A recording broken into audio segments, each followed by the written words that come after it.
नमस्कार दोस्तों, आप सभी का स्वागत है हमारे चैनल सच्ची घटना ऑनफिशियल पर। यहाँ पर हम आपको ले चलते हैं खौफनाक, रहस्यमयी और सच्ची घटनाओं की दुनिया में, जहाँ हर कहानी आपके रोंगटे खड़े कर देगी। अगर आप भी डर और सस्पेंस से भरी कहानियों का लुत्फ उठाना चाहते हैं, तो हमारे चैनल को सब्सक्राइब करें और इस वीडियो को लाइक करना न भूलें।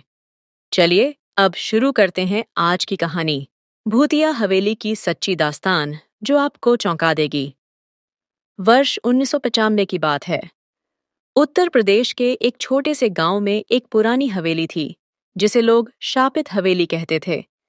ये हवेली कई सालों से वीरान पड़ी थी और लोगों का मानना था कि यहाँ अजीबोगरीब घटनाएं होती हैं। गांव के बुजुर्ग अक्सर बच्चों को हवेली के पास जाने से मना करते थे। एक दिन शहर से 4 दोस्त राहुल, आर्यन, निशा और सीमा इस गांव में घूमने आए। वे लोग एडवेंचर के शौकीन थे और किसी डरावनी जगह पर जाने का प्लान बना रहे थे। गांव वालों ने जब उन्हें हवेली के बारे में बताया, तो वे और भी उत्सुक हो गए। चलो हवेली चलते हैं, राहुल ने मजाक में कहा। क्या तुम्हें वाकई विश्वास है कि वहां कुछ अजीब हो सकता है? निशा ने थोड़ी घबराहट से पूछा। आर्यन हंसते हुए बोला, ये सब बेवकूफी की बातें हैं। मैं नहीं मानता कि भूत प्रेत जैसी कोई चीज होती है। इस तरह वे चारों हवेली की ओर बढ़ गए। हवेली का गेट लोहे का था, जिस पर जंग लगी हुई थी और हर तरफ घास उग आई थी। जैसे ही उन्होंने गेट खोला, एक ठंडी हवा का झोंका आया, जिसने सबको एक पल के लिए सन्न कर दिया। लेकिन वे इसे हवा का सामान्य झोंका मानकर अंदर चले गए। हवेली के अंदर घुसते ही चारों को एक अजीब सी गंध महसूस हुई, जैसे सड़ी हुई चीज की। चारों ने अपने अपने टॉर्च जला लिए और आसपास की चीजें देखने लगे। दीवारों पर पुरानी तस्वीरें टंगी हुई थीं, जिनमें से कुछ पर धूल जमी थी और कुछ फटी हुई थीं। सीमा ने एक पुरानी पेंटिंग की ओर इशारा किया। यह कौन होगा?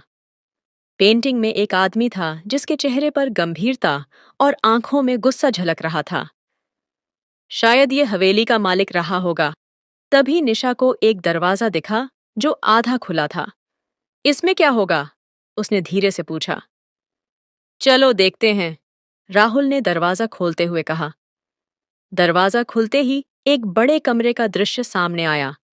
कमरे में एक पुराना पलंग और लकड़ी की एक आलमारी थी। तभी एक तेज आवाज आई। कौन है वहां? सबके होश उड़ गए। ये आवाज कहाँ से आई? सीमा ने कांपते हुए पूछा। आर्यन ने हिम्मत जुटाते हुए कहा, शायद कोई जानवर होगा। हम यहाँ बस कुछ देर रहेंगे और फिर चले जाएंगे। जैसे ही वे लोग कमरे से बाहर निकले, उन्हें सीढ़ियों की तरफ किसी के चलने की आवाज सुनाई दी। राहुल ने नीचे देखा तो किसी की परछाई सीढ़ियों पर चलती दिखी। ये कौन हो सकता है? निशा ने डरते हुए पूछा। शायद कोई दूसरा पर्यटक होगा। राहुल ने समझाने की कोशिश की, लेकिन उसके चेहरे पर भी डर साफ दिख रहा था। सीढ़ियां उतरते समय आर्यन ने महसूस किया कि उसके पैर के नीचे किसी चीज ने पकड़ लिया है। उसने नीचे देखा तो एक सफेद साया उसकी ओर घूर रहा था। आर्यन का चेहरा सफेद पड़ गया और उसने चीखते हुए कहा, भागो यहां से! सभी ने भागने की कोशिश की, लेकिन जैसे ही वे मुख्य दरवाजे के पास पहुंचे, दरवाजा से बंद हो गया। हम फंस गए हैं! सीमा चिल्लाई। रात हो चुकी थी और हवेली का माहौल और भी डरावना हो गया था। चारों ने देखा कि हवेली की खिड़कियों से लाल रोशनी झलक रही है और एक अजीब सी गूंजने वाली आवाज आ रही है। वे सब एक कोने में दुबक कर बैठ गए। यहां से कैसे निकलें? निशा ने कांपते हुए पूछा। तभी अचानक हवेली के एक पुराने दरवाजे से एक आदमी निकला। वह बूढ़ा और झुका हुआ था और उसके चेहरे पर गहरी झुर्रियां थीं। तुम लोग यहाँ क्यों आए हो? उसने खुरदुरी आवाज में पूछा। हम सिर्फ देखने आए थे, राहुल ने डरते हुए कहा। बूढ़े आदमी ने कहा, यह हवेली तुम्हारे लिए नहीं है। यहाँ सालों पहले एक हत्या हुई थी और तब से यह जगह शापित है। जो भी यहाँ आता है वह कभी लौट कर नहीं जाता। यह सुनकर चारों के होश उड़ गए। किसकी हत्या? आर्यन ने पूछा। इस हवेली के मालिक की, बूढ़े ने कहा और अचानक गायब हो गया। बूढ़े आदमी के गायब होते ही हवेली में सन्नाटा छा गया। चारों दोस्त अब डर के मारे कांप रहे थे। निशा की आंखों में आंसू आ गए। हम यहां से निकल क्यों नहीं पा रहे? शायद हम किसी फंदे में फंस चुके हैं, राहुल ने कहा। हमें किसी तरह इस हवेली का इतिहास पता करना होगा। शायद तब हमें कोई रास्ता मिल सके। सीमा ने सुझाव दिया। आलमारी में कुछ पुराने दस्तावेज या किताबें हो सकती हैं। हो सकता है उनमें कुछ सुराग मिले। चारों फिर से उस कमरे की ओर बढ़े जहां आलमारी रखी थी। जैसे ही उन्होंने आलमारी खोली, उसमें धूल से सनी एक मोटी किताब मिली। किताब का शीर्षक था रहस्यमयी मौतें और शापित हवेली। यह क्या है? आर्यन ने किताब उठाते हुए पूछा। राहुल ने किताब को खोला और उसमें हवेली के मालिक विक्रांत सिंह का जिक्र पाया। विक्रांत सिंह एक जमींदार था, लेकिन उसकी पत्नी कमला की संदिग्ध परिस्थितियों में मौत हो गई थी। गांव वालों का कहना था कि विक्रांत ने ही अपनी पत्नी की हत्या की थी और उसकी आत्मा आज भी हवेली में भटकती है। यह वही आदमी है जिसकी तस्वीर हमने दीवार पर देखी थी, निशा ने याद करते हुए कहा। तभी हवेली में एक औरत की धीमी सिसकियां सुनाई देने लगीं। आवाज इतनी दर्दनाक थी कि चारों के दिल दहल गए। यह आवाज कहाँ से आ रही है? सीमा ने घबराते हुए पूछा। शायद यह विक्रांत सिंह की पत्नी की आत्मा है, राहुल ने अंदाजा लगाया। आर्यन ने हिम्मत करके आवाज की दिशा में बढ़ना शुरू किया।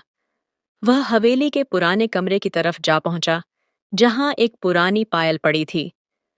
पायल को छूते ही एक ठंडी हवा का झोंका आया और कमरे का दरवाजा जोर से बंद हो गया। यह क्या हो रहा है? निशा चीख पड़ी। कमरे में अचानक लाल रोशनी भर गई और दीवार पर विक्रांत सिंह की परछाई उभर आई। परछाई ने कहा, तुम लोगों ने मेरी सजा को छेड़ा है। अब तुम यहां से नहीं बच सकते। राहुल ने साहस दिखाते हुए पूछा, तुम कौन हो और हमें क्यों रोक रहे हो? परछाई ने गुस्से में कहा, मैं विक्रांत सिंह हूं। मैंने अपनी पत्नी की हत्या की थी, लेकिन उसकी आत्मा अब भी यहाँ कैद है। उसने मेरी आत्मा को भी इस हवेली में बांध रखा है। अगर तुम उसे मुक्त कर सको तो शायद तुम्हारी जान बच जाए।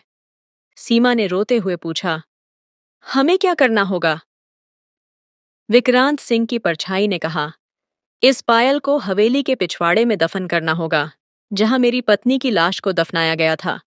लेकिन जल्दी करो, वरना उसकी आत्मा तुम्हें भी नहीं छोड़ेगी। चारों दोस्त पायल लेकर हवेली के पिछवाड़े पहुंचे।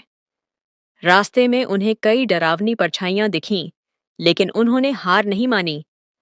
पिछवाड़े में एक पुरानी कब्रगाह थी, जहां एक टूटी हुई कब्र पर कमला का नाम लिखा था। यही है वह जगह, राहुल ने कहा। जैसे ही उन्होंने पायल को कब्र में दफनाना शुरू किया, हवेली की दीवारें हिलने लगीं। हवा की तेजी से आवाजें आने लगीं, जैसे सैकड़ों लोग एक साथ चीख रहे हों। निशा ने कांपते हुए कहा, हमें जल्दी करनी होगी। जैसे ही पायल पूरी तरह से दफन हुई, अचानक सब शांत हो गया। हवेली में अजीब सी शांति छा गई, मानो कोई बड़ी समस्या टल गई हो। चारों ने राहत की सांस ली। शायद हमने उसे मुक्त कर दिया, आर्यन ने कहा। तभी बूढ़ा आदमी फिर से प्रकट हुआ, लेकिन इस बार उसके चेहरे पर शांति थी। तुमने कमला की आत्मा को मुक्त कर दिया है। अब तुम लोग जा सकते हो। लेकिन तुम कौन हो? राहुल ने पूछा। मैं विक्रांत सिंह का नौकर हूं, उसने कहा। मैं तब तक इस हवेली में फंसा रहा जब तक यह रहस्य खत्म नहीं हो जाता। अब तुम लोग सुरक्षित हो। यह कहकर वह आदमी धीरे धीरे गायब हो गया और हवेली का दरवाजा खुल गया। चारों दोस्त हवेली से बाहर निकल आए और सूरज की रोशनी में खुद को पाकर राहत महसूस की। वे कभी उस गांव में वापस नहीं लौटे और किसी से इस घटना का जिक्र भी नहीं किया। कुछ महीनों बाद गांव वालों ने देखा कि हवेली अब पूरी तरह से वीरान हो गई है। उसमें से किसी भी तरह की आवाजें नहीं आती। लोग मानने लगे कि हवेली का शाप खत्म हो चुका है।